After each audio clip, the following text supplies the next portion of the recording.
जिस जल ने भगवान विष्णु के चरण छुए हों, उसकी पवित्रता का क्या अंदाजा होगा। गंगा देवी का स्वरूप श्वेत वस्त्र, माथे पर जल का मुकुट, हाथ में कमंडल और वाहन है मकर यानी एक विशाल जलीय प्राणी। उनकी आंखों में करुणा का अथाह सागर। उनके नाम भी कई हैं। भागीरथी, भगीरथ की वजह से धरती पर आई। जानवी, जहनु मुनि की पुत्री। त्रिपथगा, तीनों लोकों में बहने वाली। विष्णुपदी, विष्णु के चरणों से जन्मी। सुरसरी, देवताओं की नदी। हर नाम के पीछे एक कहानी है और आज हम उन सभी कहानियों को एक एक करके खोलेंगे। लेकिन दोस्तों, यहाँ एक बहुत दिलचस्प बात है। गंगा स्वर्गलोक में सिर्फ एक नदी नहीं थी, वो एक स्वतंत्र देवी थी। उनका स्वभाव था निडर, सत्यवादी और कभी कभी थोड़ा उद्दंड भी।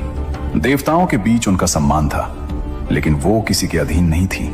शिव की पत्नी पार्वती एक बार उनसे ईर्ष्या करती थी, क्योंकि शिव ने गंगा को अपनी जटाओं में स्थान दिया था। ये रिश्ता बहुत गहरा था, बहुत जटिल था और इसी रिश्ते में छुपा था वो अहंकार जो गंगा को एक बड़ा सबक देगा।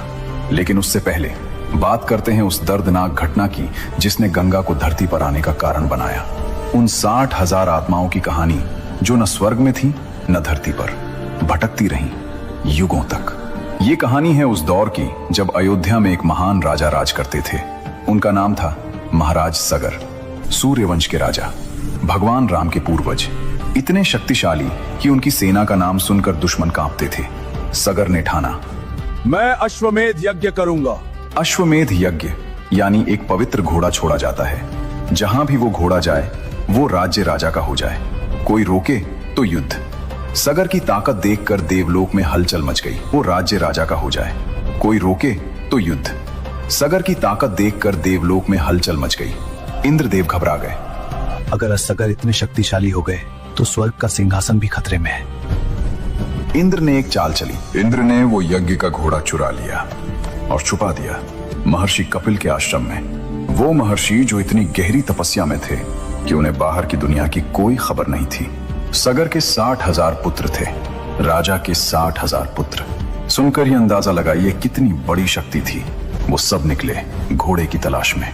पूरी पृथ्वी छान मारी, पहाड़, जंगल, समुद्र, हर जगह ढूंढा और आखिरकार पहुंचे कपिल मुनि के आश्रम में।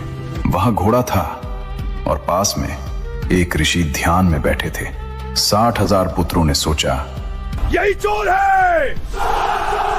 उन्होंने तपस्या में लीन महर्षि को अपशब्द कहे, ऋषि को जगाने की कोशिश की, धक्के दिए, चिल्लाए और तब कपिल मुनि की आंखें खुली। वो आंखें जो वर्षों से बंद थीं, वो आंखें जिनमें हजारों साल की तपस्या की अग्नि थी। उन्होंने उन 60,000 पुत्रों को देखा। एक पल, बस एक पल, और अगले ही पल 60,000 पुत्र राख हो गए। बिना किसी हथियार के, बिना किसी युद्ध के, बस एक क्रोधित दृष्टि और सगर के 60,000 पुत्र इतिहास बन गए। दोस्तों, जो इंसान बिना अंतिम संस्कार के मरता है वो मुक्त नहीं होता। उसकी आत्मा भटकती रहती है, न स्वर्ग में जा सकती है न धरती पर रह सकती है। 60,000 आत्माएं, सगर के वो पुत्र युगों तक भटकते रहे।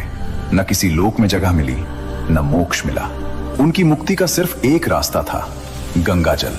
अगर गंगा का जल उनकी राख को छू ले तो मुक्ति मिल सकती थी, लेकिन गंगा स्वर्ग में थी और उन्हें धरती पर लाना असंभव लगता था। यहीं से शुरू हुई 3 पीढ़ियों की वो यात्रा जो हजारों साल चली और एक भगीरथ पर आकर पूरी हुई। सगर के बाद उनके वंशज एक एक करके कोशिश करते रहे।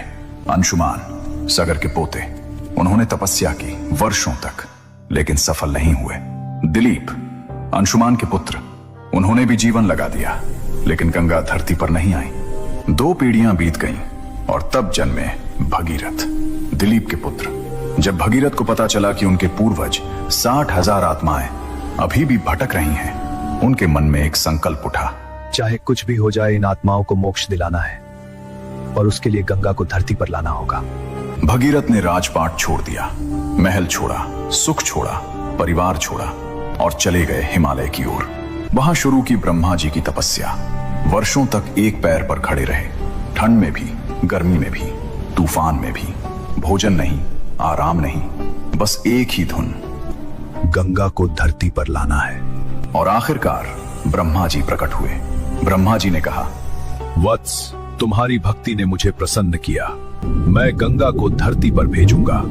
भगीरथ के चेहरे पर खुशी आई, लेकिन तभी ब्रह्मा जी ने एक बात और कही। लेकिन एक समस्या है। भगीरथ ने पूछा। कौन सी समस्या प्रभु? ब्रह्मा जी बोले, गंगा का वेग इतना प्रचंड है, इतना विशाल, कि अगर वो सीधे धरती पर गिरी तो पृथ्वी टूट जाएगी, पाताल तक चली जाएगी, सब कुछ नष्ट हो जाएगा। इसलिए तुम्हें भगवान शिव की तपस्या करनी होगी।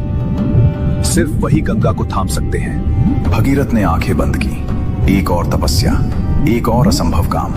लेकिन भगीरथ डरे नहीं। जब तक काम पूरा नहीं होता रुकूंगा नहीं। इस बार वो पहुंचे कैलाश पर्वत पर और शुरू की महादेव की तपस्या। शिव की तपस्या करना आसान नहीं था, लेकिन जब भक्ति सच्ची हो तो शिव को पिघलते देर नहीं लगती। एक दिन कैलाश पर कंपन हुआ, नीली रोशनी फैली और भोलेनाथ प्रकट हुए। शिव ने भगीरथ को देखा। उनकी आंखों में अटूट विश्वास था। शिव मुस्कुराए। ठीक है भगीरथ, तुम्हारा संकल्प मैंने देख लिया। मैं गंगा को अपनी जटाओं में ले लूंगा। दोस्तों, अब आती है इस पूरी कहानी की सबसे दिलचस्प बात। जब स्वर्ग लोक में यह खबर पहुंची कि गंगा को धरती पर जाना है और शिव की जटाओं से होकर गुजरना है, तो गंगा ने क्या सोचा?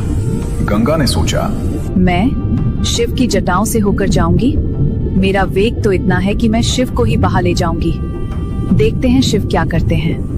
ये था गंगा का अहंकार, एक देवी का घमंड, और यही घमंड उन्हें एक बड़ा सबक देने वाला था। भगीरथ ने शिव को संकेत दिया। ब्रह्मा जी ने कमंडल से गंगा को मुक्त किया। आकाश में एक विशाल जलधारा प्रकट हुई, चमकती हुई, गरजती हुई, पूरे ब्रह्मांड को हिलाती हुई। गंगा नीचे की तरफ आई, पूरे वेग के साथ। उनके मन में था, मैं शिव की जटाओं से होकर जाऊंगी। मेरा वेग तो इतना है कि मैं शिव को ही बहा ले जाऊंगी। देखते हैं शिव क्या करते हैं। और जब गंगा शिव की जटाओं में पहुंची, वो रुक गई, उलझ गई। शिव की जटाओं में इतने रास्ते थे, इतने पेच थे कि गंगा जिधर जाती थी उधर और उलझती जाती थी, जैसे कोई भूल भुलैया हो। गंगा एक रास्ते से निकलने की कोशिश करती और 3 और रास्तों में फंस जाती। महादेव की जटाएं, जिनमें पूरे ब्रह्मांड के रहस्य थे, उनमें गंगा खो गई। वर्षों तक बाहर नहीं निकल सकी। अहंकार का यही जवाब होता है। धरती पर भगीरथ इंतजार कर रहे थे, गंगा आई नहीं। वो समझ गए कुछ हो गया है। वो फिर झुक गए शिव के सामने। प्रभु, गंगा मां को मुक्त करें। मेरे पूर्वज इंतजार कर रहे हैं, उन्हें मोक्ष चाहिए। शिव ने आंखें खोली। उनके मुख पर एक हल्की मुस्कान थी। उन्होंने अपनी जटाएं ढीली की, धीरे धीरे, और गंगा निकली। इस बार अहंकार के बिना, इस बार विनम्रता के साथ। शिव की जटाओं ने उन्हें 7 धाराओं में विभाजित किया, 3 स्वर्ग की तरफ, 3 पाताल की तरफ और एक सीधे भगीरथ के पीछे। धरती पर गंगा का आगमन हो चुका था। भगीरथ आगे चले, रथ पर सवार, राजसी वेश में, और पीछे पीछे बह रही थी गंगा। पहाड़ों से होती हुई, घाटियों से गुजरती हुई, जंगलों को पार करती हुई। जहां जहां गंगा गई वहां जीवन आ गया। सूखी धरती हरी हो गई, पशु पक्षी खुश हो गए, लोग दौड़कर गंगा का जल लेने आए। ये था गंगावतरण, वो पल जो इतिहास बन गया। लेकिन दोस्तों, रास्ते में एक और रुकावट आई, और इस रुकावट ने गंगा को एक नया नाम दिया।